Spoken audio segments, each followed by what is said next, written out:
How to buy premium on Roblox PS4. Hello and welcome back to our channel. In this video presentation, I'll address your queries regarding purchasing a premium on Roblox through the PlayStation 4. While it's known that you can acquire Robux directly on your PlayStation 4, the option to buy the Roblox Premium isn't available on the purchase window, even if you have the necessary funds in your PlayStation wallet or a valid payment method like a debit or the credit card. As of now, buying premium on the Roblox through a PlayStation 4 directly is not feasible. To purchase premium on the Roblox, you will need to visit the Roblox website instead of the PlayStation 4.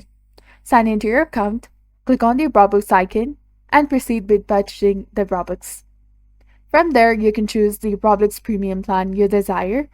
It's unfortunate that this option isn't accessible directly through the PlayStation 4 due to how Sony has structured it.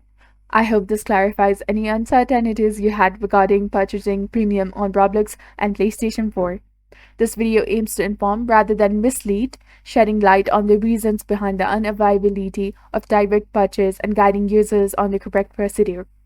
So this was all about it. If you found this video informative, do not forget to like, comment, share, and subscribe to our channel for more amazing tips and tutorials. And don't forget to hit that bell icon to stay updated with our latest content. Thank you for your viewership and support. See you in the next one.